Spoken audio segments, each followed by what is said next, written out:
بسم اللہ الرحمن الرحیم۔ شروع اللہ کے نام سے جو بڑا مہربان نہایت رحم والا ہے۔ السلام علیکم ورحمۃ اللہ وبرکاتہ۔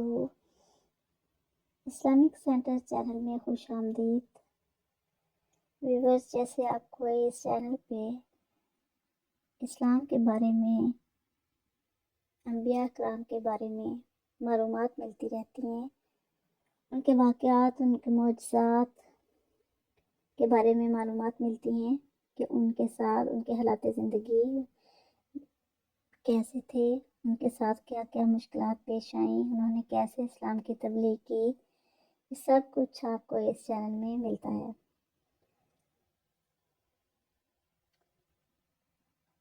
تو اس چینل کو سبسکرائب ضرور کریں۔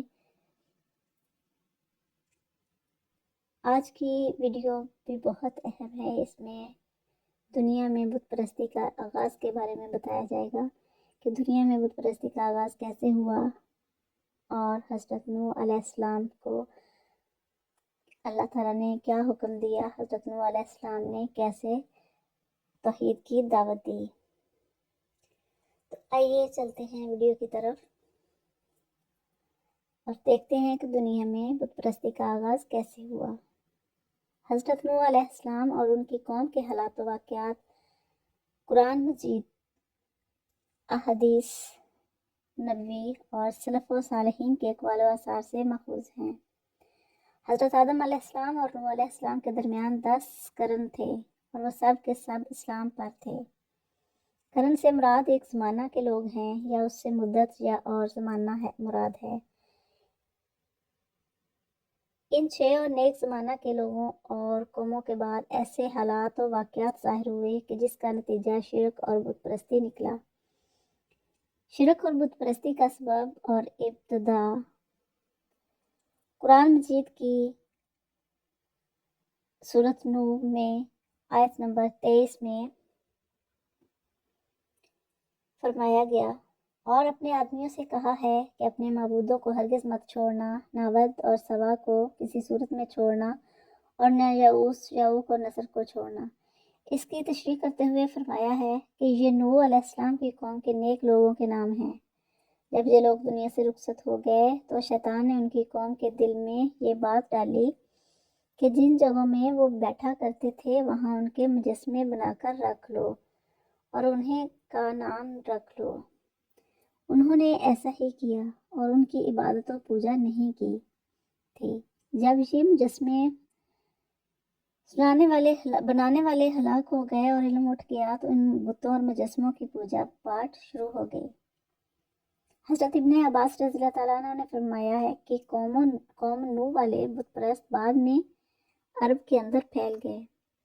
اسی طرح فرمایا ہے کہ حضرت اکرمہ، ضحاک، قتادہ اور محمد بن اسحاق رحمہ اللہ نے ابن جریر اپنی تفسیر میں یہ بتاتے ہیں کہ یہ حضرت آدم علیہ السلام اور نوح علیہ السلام کے درمیانی زمانے کے نیک لوگ تھے اور ان کے بہت سے متعددین و پیروکار تھے۔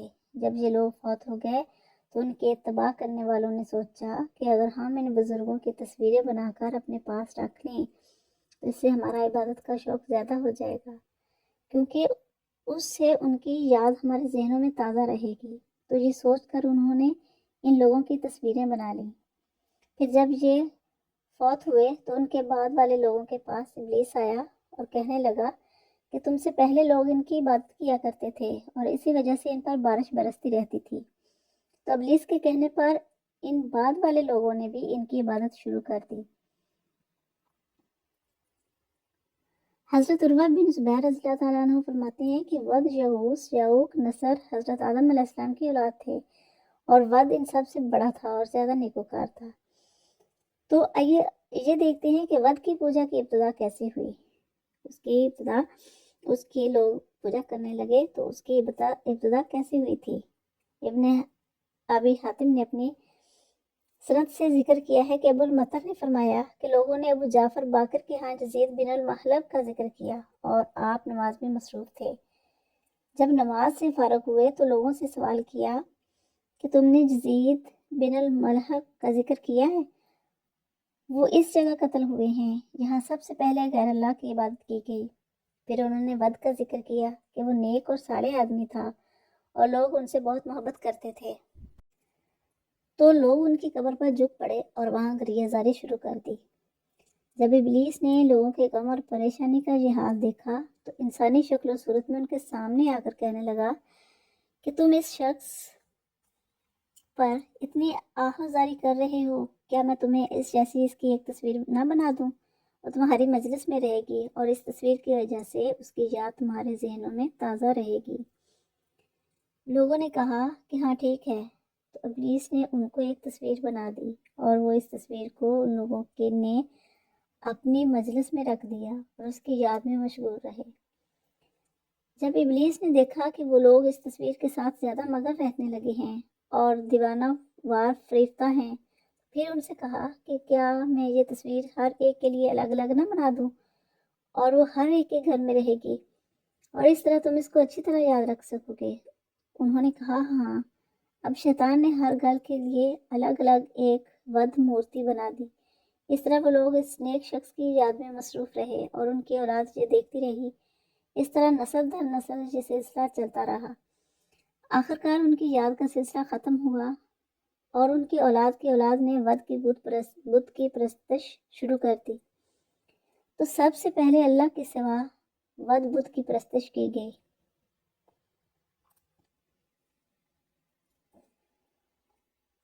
حضرت ام سلمہ اور ام حبیبہ رضی اللہ تعالیٰ عنہ نے حضور صلی اللہ علیہ وسلم کی خدمت میں ایک گرجے کا ذکر کیا جو انہوں نے حبشہ کے علاقہ میں دیکھا۔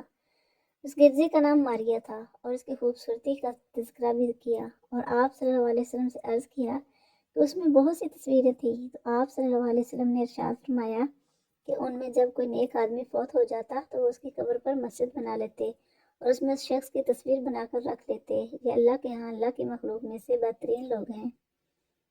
تو یہ تھی کہ لوگوں نے ود کی پرستش کیسے شروع کی تھی، اس کی عبادت کیسے کرنے لگے تھے۔ تو اب دیکھتے ہیں کہ نوح علیہ السلام نے اپنی قوم کو توحید کی دعوت کیسے دی۔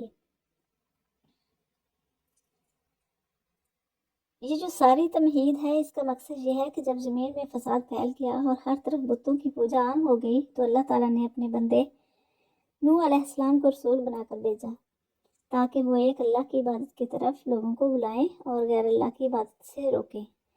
حضرت نوح علیہ السلام سب سے پہلے رسول ہیں جو اللہ نے زمین والوں کی طرف بھیجا، جیسا کہ حدیث شفاعت میں آیا ہے کہ جس کو حضرت ابو ہریرہ رضی اللہ تعالیٰ عنہ نے روایت کیا ہے کہ لوگ حضرت آدم علیہ السلام کے پاس آ کر کہیں گے کہ اے آدم تو ابو البشر ہے، تو اللہ تعالیٰ نے اپنے ہاتھ سے آپ کو بنایا ہے اور آپ نے اپنی روح پھونکی اور فرشتوں کو تجھے سجدہ کرنے کا حکم دیا، تو انہوں نے آپ کو سجدہ کیا اور اللہ تعالیٰ نے آپ کو جنت میں بسایا۔ کیا آپ ہمارے لیے اپنے رب کے ہاں سفارش نہیں کریں گے؟ کیا آپ ہماری پریشانی اور غم نہیں دیکھ رہے ہیں؟ تو حضرت آدم علیہ السلام فرمائیں گے کہ آج میرا رب سخت غصے میں ہے، اتنا غصہ پہلے کبھی نہیں آیا اور نہ آئندہ اتنا غضبناک ہوگا۔ اس نے مجھے ایک درخت سے روکا تھا اور میں نافرمانی کر بیٹھا، مجھے تو اپنی فکر ہے، میرے سوا کسی اور کی طرف جاؤ۔ نوح علیہ السلام کی طرف جاؤ تو لوگ نوح علیہ السلام کے پاس آ کر کہیں گے اے نوح تو زمین والوں کی طرف پہلا رسول ہے اور اللہ نے تیرا نام عبد شکورہ شکر گزار بندہ رکھا ہے۔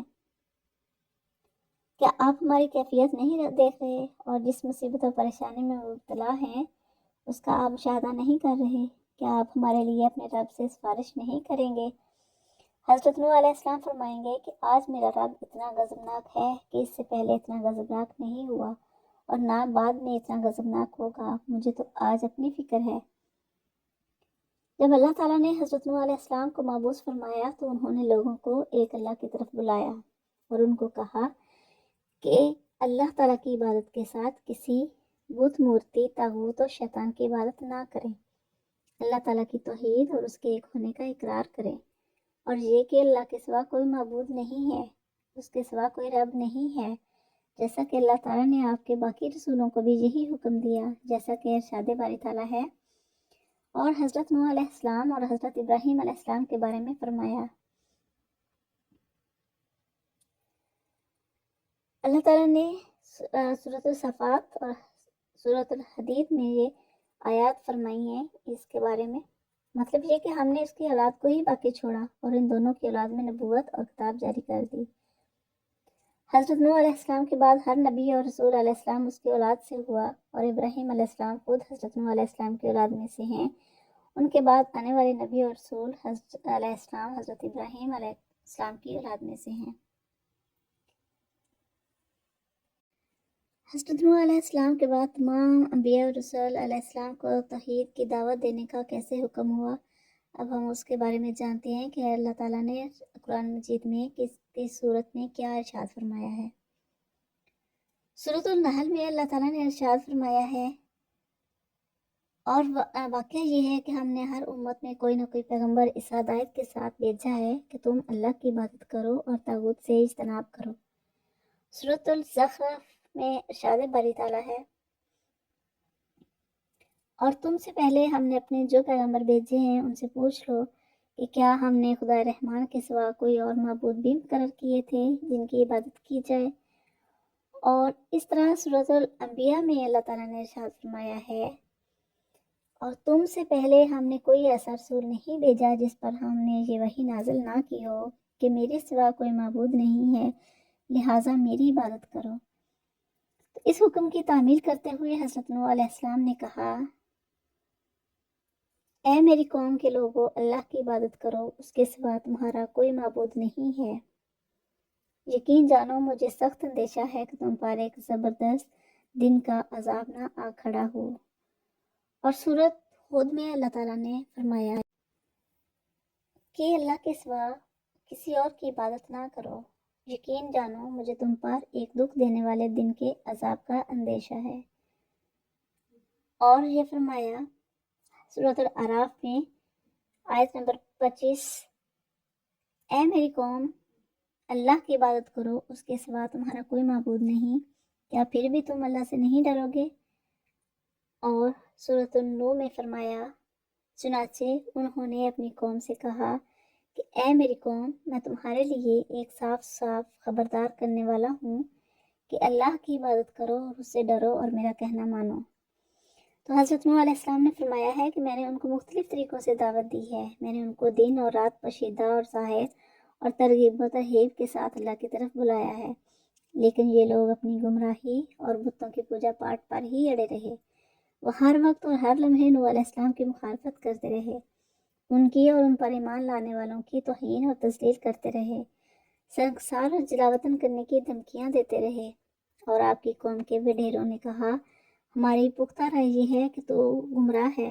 نوح علیہ السلام نے جواباً فرمایا، میں گمراہ نہیں ہوں بلکہ صحیح طریقہ پر ہوں، اور رب العالمین کی طرف سے تمہاری طرف پیغام لے کر آیا ہوں۔